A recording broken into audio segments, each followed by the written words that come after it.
Bose have launched their new Bose Ultra Soundbar, replacing their top-of-the-range Bose 900, but with near identical features and specifications. Is this more of a refresh than an upgrade, or does the introduction of AI take this soundbar to new heights? So here it is, the new Bose Smart Ultra Soundbar, and you'll be forgiven for thinking it looks just like the Bose 900, and that's because it does. Now, naturally, the cynic in me wondered if there was really a difference between the two products, or if this product launch is just an excuse to bring their flagship soundbar in line with their new Ultra headphone range. So I reached out to the experts who confirmed that, yeah, the two soundbars are pretty much the same, but the new Smart Ultra features AI dialogue to enhance vocals. Now, what my friend in the chat didn't mention is that the remote is slightly different on this model, and we see a step up from Bluetooth 4.2 to Bluetooth 5.0 with this new model. But very quickly, the question has become, why have Bose just released this soundbar 2 years after the launch of the 900, and how much of a difference does that AI dialogue make? Now, the first question I can only make an educated guess at, but I'm very intrigued to test this soundbar out and answer that second question in this video. So this is a Dolby Atmos soundbar with height channels for added immersion. It connects up to your TV via optical or HDMI eARC, features Wi-Fi, Bluetooth 5.0, AirPlay 2, Spotify Connect and Chromecast, and has a compatible app, which is the Bose Music app, which lets you choose your voice assistant, group speakers, and adjust the soundbar settings. Now, unfortunately, there is still no 4K pass-through on this soundbar and no DTS or DTS:X support, which I know a lot of you guys would have been hoping for from a new upgrade. This Smart Ultra comes in a choice of black or white and has an RRP of £899. And interestingly, this is the same price as the Bose 900 retailed for, although I imagine it will now be seeing that 900 drop in price. Now, this soundbar will work wirelessly with other Bose products, so not only their bass modules and rear speakers for an upgraded home cinema setup, but also other Bose smart speakers around your home for a multi-room setup. Now, if you're sitting there wondering, how does this compare with the Sonos Arc? What about the Samsung Q990C? Well, I've got a little teaser for you. We are currently working on our ultimate soundbar buying guide, putting your favorite soundbars head to head to help you decide which is the right choice for you. So make sure you guys subscribe to the channel so you don't miss out on that one. It's already turning out to be a very juicy video. But for now, let's get into the design of this Bose Smart Ultra soundbar. So as I mentioned, there's nothing really new to see here apart from a more minimalist remote. Now, we've got the same dimensions as the Bose 900, so it's a nice slim soundbar, which is very discreet when sitting underneath the TV, either on a media unit or wall mounted, though due to the size, I'd say that it is better suited to TVs 49 inches or larger. We've got a wraparound metal grille on the front with the Bose logo right in the center, and of course, the striking impact resistant glass top. Now, personally, I quite like the glass top, and I think it adds a premium flair to this soundbar, but the reflections can be a little bit distracting, especially when watching in low light, and the glass is prone to collecting dust and showing fingerprints, so just make sure you bear that in mind. On the whole, I like the look of this soundbar, and I think it offers something more unique than a simple black soundbar design, but I'm starting to wonder whether it's maybe feeling a little bit outdated. I can't really decide, so let me know what you guys think down in the comments below. Now, speaking internally, we've got 9 speakers, including 2 upward firing speakers for the height channels, but no sideways firing drivers. Instead, we have Bose's True Space technology, which works to send multi-directional sound around your room. Now, setup was nice and simple with just one HDMI eARC connected to the TV, and then you need to get it all set up in the app and wait for a quick update, but otherwise it's been really straightforward. Now, control-wise, you can use the remote that comes with this soundbar, and it'll work with your TV remote too, or you can use the Bose app. Now, if you want to listen to music, you've got the choice of Spotify Connect, AirPlay 2 or Bluetooth, and this soundbar also has voice control options too, so we've got Amazon Alexa built in, and it works with Google Assistant. So what clever technology does this soundbar offer? Well, we've obviously got support for Atmos as well as Bose's spatial technologies, and these are designed to work together to put the audio all around you, not just overhead. Now, the soundbar combines custom arrays and transducers with the spatial tech to give an extra layer of realism.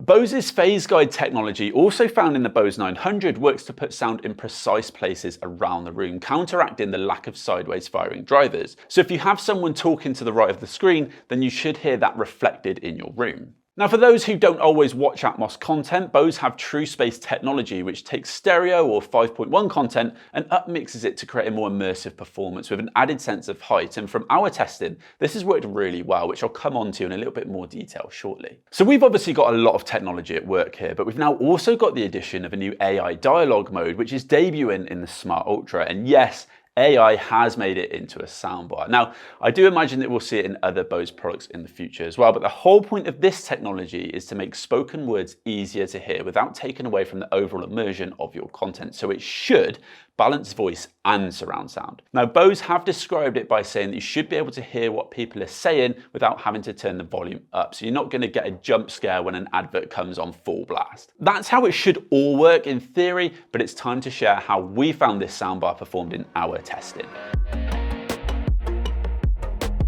Now, first thing is first, I have to say that out of the box, this soundbar is decent, but there are a few things that you can do straight away to get a far more impressive performance. And the first, and arguably the most important, is carrying out Bose's ADAPTiQ tuning process.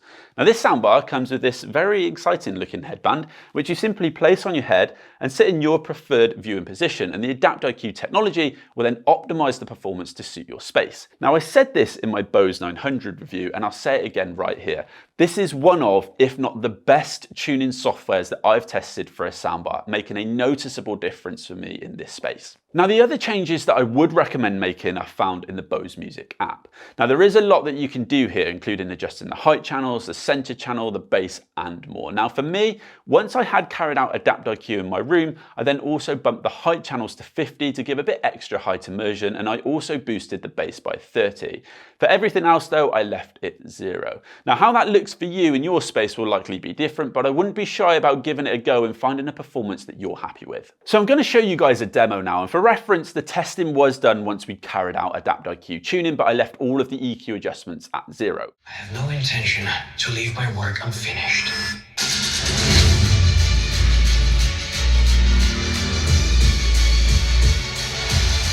The world's upside down right now. Where do we start?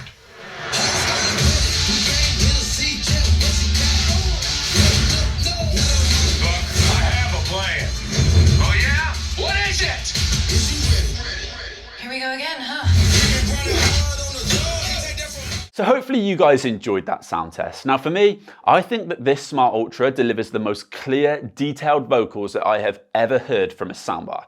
That AI technology is certainly making a noticeable improvement in that area. And for anyone whose priority is following the action and keeping up with the dialogue, this soundbar will be very tempting indeed. I've truly not ever heard vocal clarity like this. However, I will say it comes with a caveat with non-Atmos content, as I felt that the dynamic range was slightly compromised as a result, as the vocals are put at the same level as the crashes and the bangs, so you miss the impact of louder explosions or that intense action sequence. Now that instantly changes when you turn AI dialogue mode off, so really it comes down to what you're looking for from your soundbar. However, I didn't notice any of that with the Atmos content that I tested, and I did feel that the AI dialogue mode drew out the vocals without compromising the dynamic range or impacting the rest of the immersion. In general though, the same as the Bose 900, I found that this soundbar does a great job with non-Atmos content, and you do get a heightened feeling of immersion. Just have a play around with that AI dialogue toggled on and off to see how you feel. But for me personally, this soundbar does absolutely perform best with Atmos content.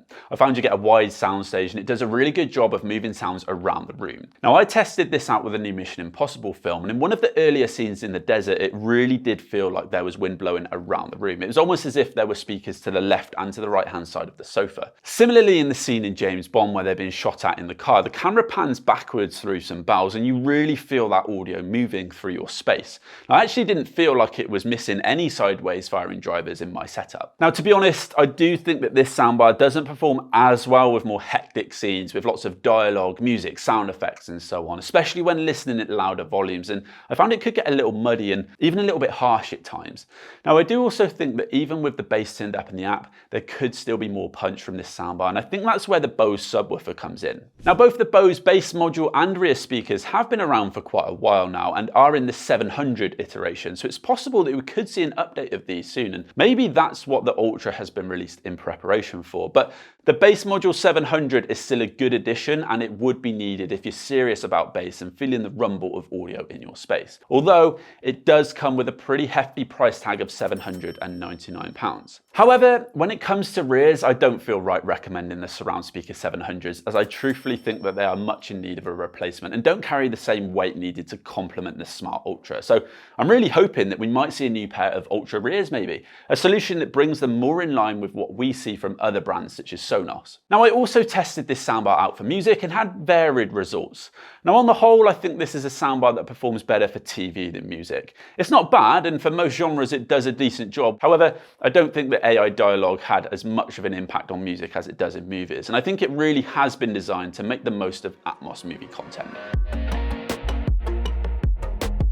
So what do I make of this new Bose Smart Ultra Soundbar? Well, let's start with the main pros and cons. So on the plus side, we've got a whole host of other connectivity options, including Bluetooth. The vocals are exceptional and Atmos content is great.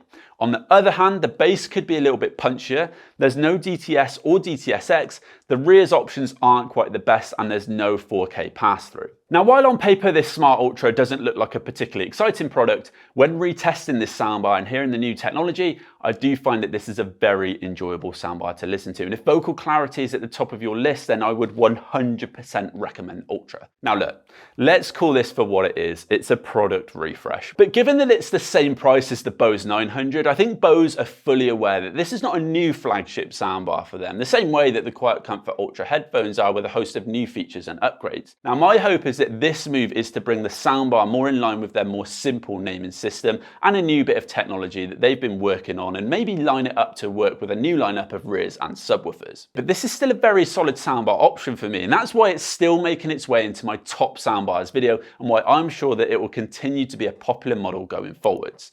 Now I'm also interested to see what could come next from Bose in this category, especially given what they've been able to do with AI with no changes to driver makeup. But as always, let me know what you guys think about this one down in the comments. Thank you all very much for watching, and I'll catch you all in the next one.